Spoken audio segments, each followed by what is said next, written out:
OK. Ça veut dire que c'est débuté. Donc, je vais faire ma petite lecture pour cette séance-ci. Donc, le Conseil de la municipalité de Saint-Hugues siège en séance ordinaire ce 11 janvier 2022 par voie de visioconférence, tel que requis par l'arrêté numéro 2021-090 du 20 décembre 2021. Sont présents à cette visioconférence Audrey Lucier, René Martin, Simon Valcourt, Karine Dalpé, Marjolaine Berthiaume et Richard Turcotte, tous formant quorum sous la présidence de Richard Veilleux, maire.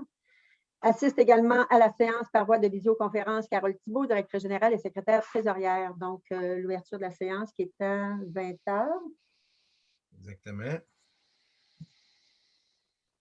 Donc, à 20 h, point numéro 1, ouverture de la séance. Présentement, ça me prendrait un proposeur secondaire, s'il vous plaît. Simon propose. Secondé par Karine. Merci. Donc, est-ce que ce serait pour le point 1.1, la séance du Conseil en temps de COVID? Ça, j'avais une petite résolution qu'on va passer tout de suite, qu'on n'aura pas à passer à chacune des séances, les prochaines séances qui seront en visioconférence.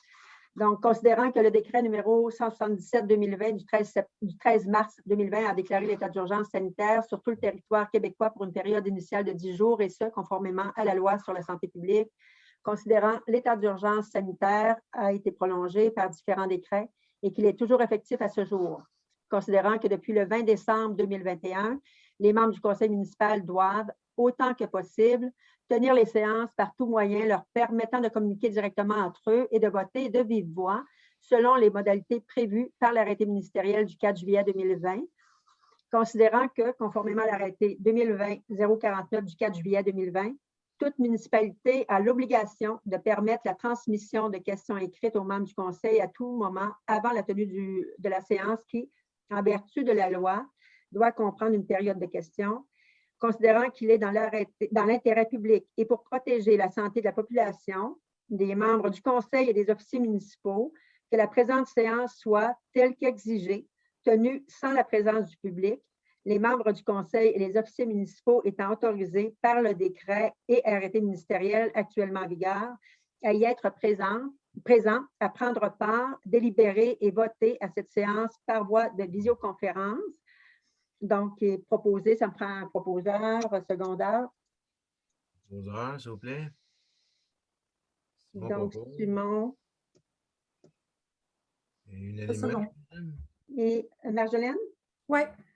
Oui, Marjolaine, seconde. Donc, est résolu à l'unanimité des conseillers présents que le Conseil confirme que la présente séance et toute séance ultérieure, jusqu'à ce que la situation sanitaire le permette, en considérant les règles fixées par le ministre de la Santé, soit tenue sans la présence du public et que les membres du Conseil et les officiers municipaux puissent y assister par voie de visioconférence, que la séance soit publicisée dès que possible, selon les règles juridiques applicables par l'un ou l'autre des arrêtés ministériels applicables, soit, donc nous, ça va être publié sur le site Internet dès demain, dans la journée demain.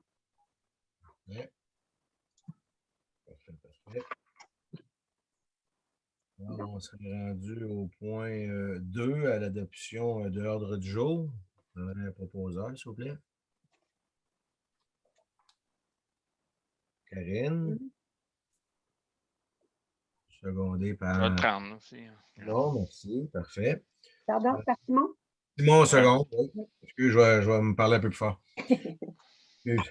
Alors, on se rendu à l'adoption des procès-verbaux 3.1, adoption du procès-verbal de la séance ordinaire du 7 décembre 2021. Y avait-tu des erreurs ou des omissions? Il n'y avait pas rien de... On les a regardés hier. Est-ce qu'on peut faire les trois du coup? Il y en a 4. En fait, c'est comme Il y en a 4, oui.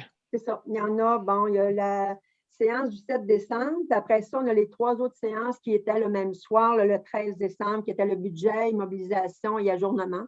On peut faire peut-être en 2 adoptions, donc celle du 7 décembre, puis après ça, faire les autres. Du 13, oui. On va aller avec celle du 7 décembre. Proposée par René. Secondé par Richard. Parfait, merci. Alors, on irait avec les 3 prochains en bloc, ceux du 13 décembre, adoption de la séance spéciale du 13 décembre 2021 pour le budget. Celle de séance spéciale du 13 décembre pour en immobilisation 2022, 2023 et l'année 2024. Et la séance d'ajournement du 13 décembre 2021. Proposé par René. Audrey, j'ai vu. Audrey, excusez. Parfait. Merci, Audrey. On s'est rendu à la trésorerie, point 4.1. Adoption des comptes à payer en date du 31 décembre 2021. Il y avait, comme on disait hier, la question concernant le survoltage qui avait été facturé à la municipalité, mais en réalité, ça devait aller à la régie. C'est ça, Carole? Tout à fait, c'est Transport Benoît Lafleur. C'est une facture de 151,66 $.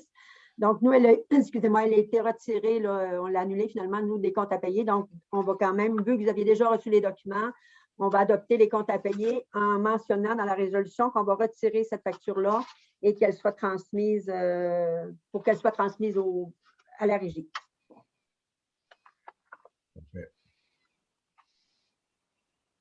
Alors, je peux accepter une proposition. On va prendre les comptes. Proposé par Simon et secondé par Marjolaine. Merci.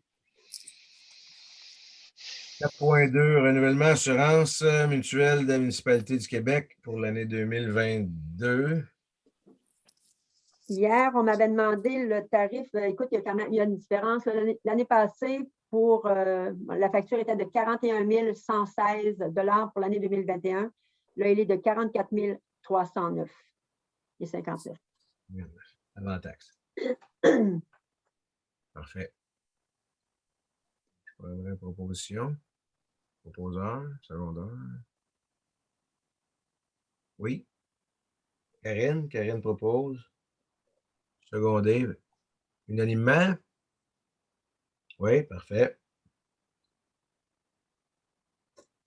4.3, renouvellement de la cotisation annuelle à la DMQ, Association des directeurs et directrices municipaux du Québec.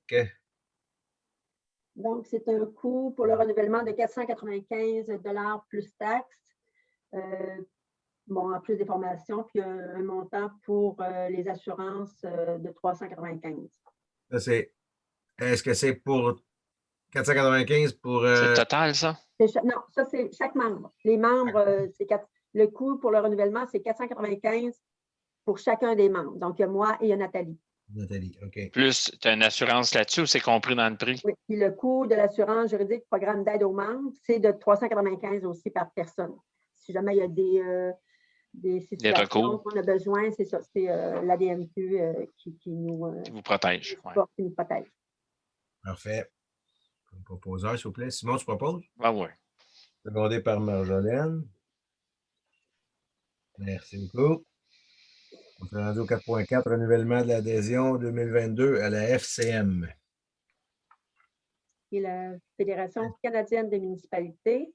Donc, pour une deuxième année, le montant pour le renouvellement, c'est 552,85 $. Ça, cette adhésion-là, c'est un peu comme automatique. Ça a-tu toujours été ça? Qu'est-ce qu'on va chercher avec ça pour le fun? C'est seulement la deuxième année qu'on adhère finalement.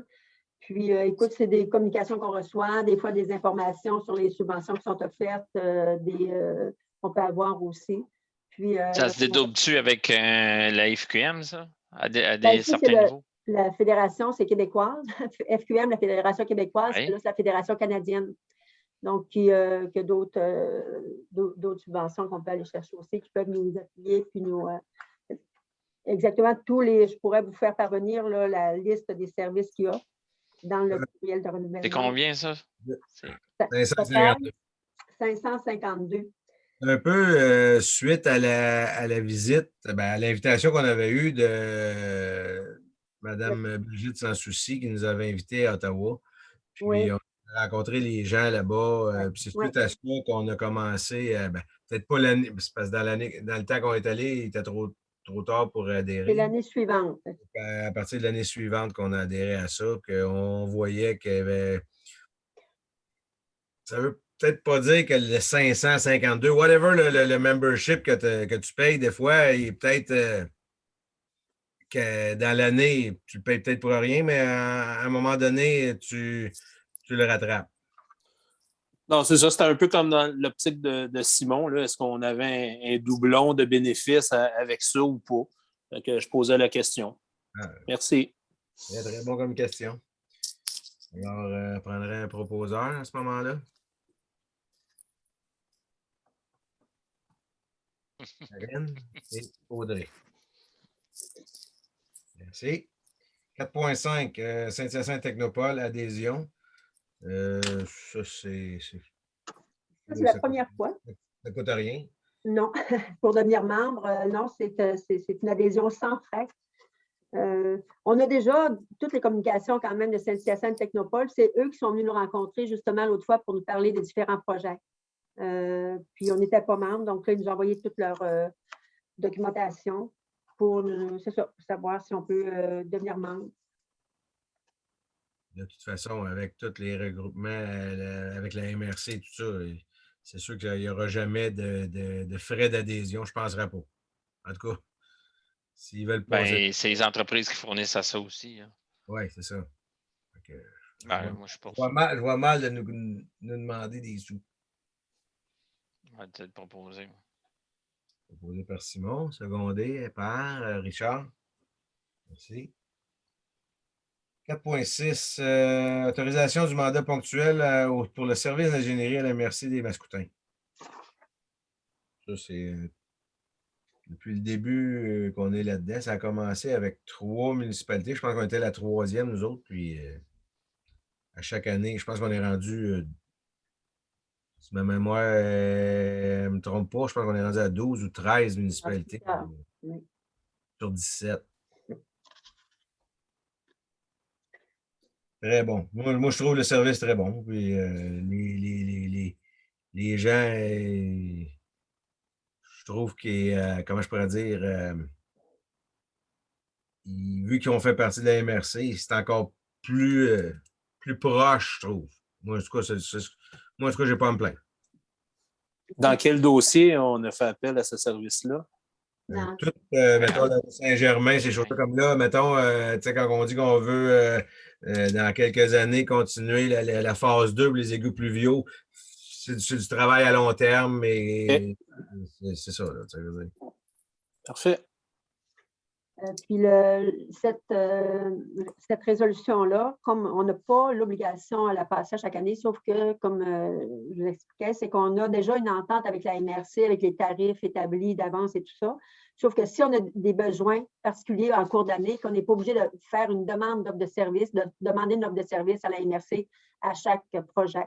Quand c'est des gros projets, donc les dépenses sont incluses dans les projets comme justement la rue Saint-Germain. Mais si on a, par exemple, une demande d'information ou un petit devis à préparer pour un ponceau, des choses comme ça, bien, ça fait partie, ça sert pour ça, cette résolution-là. Ouais. Alors, proposeur, s'il vous plaît. Simon propose. René, seconde, merci. Rendu au 4.7 pour le décompte progressif numéro 1, la firme Lessard et Demers Mécanique de procédés pour le dégrilleur de l'usine de traitement des eaux usées.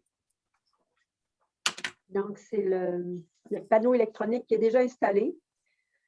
C'est une première étape. Donc, c'est un décompte au montant taxes incluses de 30 736,95. Okay. 29. Avec taxe, OK, parfait. Oui. As-tu vu quelqu'un se proposer? Posé par Audrey, secondé par Marjolaine. Merci. C'est rendu au 4.8 pour la fourniture et installation d'un débitmètre pour l'usine de traitement des eaux usées. Entériner le mandat confié à Lessard et Demers Mécanique de procédés. Ils vont venir installer ça En même temps. C'est pour ça que c'est un petit peu moins cher. C'est ça qu'on avait dit hier? Oui, tout à fait. Donc, lui, l'installation incluse, c'est 3 071, là, c'est avant taxe. On avait Endress Enhauser qui avait un montant de 2 679 plus sans les installations. Puis on avait Turcotte, pas Turcotte, Compteur d'eau du Québec qui est de 3 100, 3 385, c'est-à-dire avant taxe aussi. Ça veut dire que. Lui, il ferait en même temps que Ouais. de venir faire l'installation du dégrilleur. Probablement, c'est ça, là, j'ai vérifié. Ça se fait en mars ou avril, d'après moi, y attendre, c'est pas tout à fait fini, là, de monter le dégrilleur. Puis, c'est une installation à peu près sur 2 jours, là, quelques jours. Ça, le débitmètre, en fait, ça calcule le volume d'eau qui sort ou qui rentre? Ou... Ouf! Ouais. Disons les deux. OK. Ça veut dire C'est qu'avec. le remplacement. Il y en avait déjà un, mais il fallait le remplacer. Là, on n'a pas le choix. Là, En principe, l'aqueduc, tu prends le volume d'eau d'aqueduc moins le volume d'eau usée, tu es capable de savoir comment que le monde a bu d'eau quasiment. Disons que on n'a pas le choix d'avoir des lectures de compteurs pour les débitmètres et tout ça. Peut-être que René peut peut-être plus l'expliquer, là, mais c'est. Mais Simon, pour ton information, c'est destiné là, pour mesurer le débit fluide de liquide. OK. OK, OK, je comprends. Il y a 2 lectures, tu peux avoir. Tu peux avoir qu'est-ce qui est liquide puis un peu plus solide. Oui. J'imagine, OK. René, voulais-tu rajouter quelque chose? Ah, ben, je ne sais pas. C'est peut-être le débitmètre à la sortie. Là, habituellement, sur le rejet, tout simplement, là, pour le respect des normes. Là. Ça te prend un débitmètre sur les rejets pour savoir combien juste avant que ça sorte, on déverse s'il arrive de quoi, tout simplement. Okay. Okay. Alors, un proposeur pour ça, s'il vous plaît? Je peux le proposer. Proposé par René. Secondé par Karine. Merci. On se rendu à l'administration au 5.1, dépôt du rapport de l'inspecteur. Petit rapport. Juste un dépôt. Ensuite, on s'est rendu après ça. Sécurité publique, on n'aurait rien. Voire aqueduc égout, rien. Point numéro 8.1 en urbanisme. Adoption du règlement 268-6-21, modifiant le règlement 268-06, constituant le plan d'urbanisme revisé. L'avis de motion avait été donné en novembre. 16 novembre et le projet de règlement il avait été adopté le 16 novembre. C'est concernant la gestion de la fonction commerciale, là, en ce qui concerne, c'est-à-dire les demandes pour un changement d'usage commercial ou industriel dans la zone agricole. Parfait. Qui avait donné l'avis de motion dans ce temps-là? Pas de dire ça. Je pense que je l'ai ici. Mois de novembre, hein, qu'on a dit? Oui, décembre, novembre. Ah, c'est dans mon autre livre de l'autre année. Je ne l'ai pas. Pas grave, mais de toute façon, juste de. Même si ce n'est pas la même personne qui donne l'avis de motion, c'est pas plus grave. Je pense que je peux l'avoir. Vous me donnez 2 minutes, je peux peut-être le trouver dans son projet de règlement. OK. Ce ne sera pas très long. Hey, je les ai toutes notées, cette session-là, sauf ces 3 avis de motion-là. Posé, c'est bon. Il y avait moi puis Audrey, il y a eu pour le 7.1, 7.2, 7.3, 7.4, c'est Simon Margeau. Puis 7.5, 7.6, Audrey puis Simon.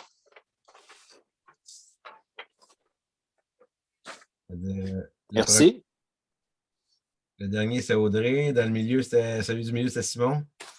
7.1, 7.2, ça a été moi puis Audrey. 7.3, 7.4, Simon Marjolaine. 7.5, 7.6, c'était Audrey et Simon. Parfait. Donc, on irait avec le 8.1 avec Karine. C'est ça? Karine donnerait l'adoption, proposerait l'adoption. Secondé par Audrey. Merci. 8.2, adoption du règlement 269-19-21, intitulé Règlement modifiant le règlement de zonage afin d'assurer la concordance au schéma d'aménagement révisé de la MRC des Mascoutins concernant la gestion et de la fonction commerciale. Donc, l'avis de motion avait été donné par Simon. Donc, Simon, d'adoption. Simon et Marjo. Et Marjo, seconde. Parfait, merci. Je suis rendu au 8.3, adoption du règlement 300-1-21, modifiant le règlement numéro 300-10 sur les projets particuliers de construction, de modification ou d'occupation d'un immeuble dans le PPC-moi.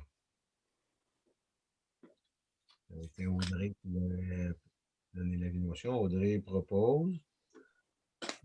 Secondé par C'était Simon. Simon? Oui, là aussi. Bon, seconde. Parfait, merci. On serait rendu au point numéro 9.1 pour les requêtes diverses, déclaration commune. Engagez-vous pour la communauté. Pour le communautaire, excusez. Un appui qu'on demande. Merci avait donné son appui, puis invite les municipalités à donner également leur appui pour se joindre à ce mouvement-là. Engagez-vous pour le communautaire. Parfait. Alors, on prendrait un proposeur, s'il vous plaît. Richard propose. Est-ce qu'on va unanime pour cela? Parfait. Je m'excuse, je n'ai pas pris en note. Richard est unanime. Richard Turcotte est unanime. Richard, OK. Alors, point numéro 10, aucun point. Immeuble, aucun point. Varia, il n'y avait pas rien au Varia. Est-ce que tu avais eu des questions, une demande de questions? C'est ça, comme je vous ai dit, l'information à la population a été transmise concernant pas la résolution, mais comme quoi la réunion n'était pas en présentiel ce mois-ci. Probablement que ça va continuer, j'imagine, en tout cas, pour quelques mois. Fait qu'on va refaire un avis, mais pour justement recevoir les questions. On l'avait fait là, au début, l'année passée, on l'a fait à 2 reprises, mais on va le repasser encore pour inviter la population, si on a des questions, de les transmettre avant. C'est sûr, je vais vérifier les heures, là, mais c'est peut-être le midi de la journée de la réunion par courriel, de faire leur demande d'informations par courriel, puis on va leur répondre aussi par courriel. À la MRC, c'est midi, en tout cas. Oui. Parfait. On s'est rendu au point 14 pour la levée de la réunion. Audrey lève la séance. Secondé par Karine. Parfait. À 20h22. Merci beaucoup.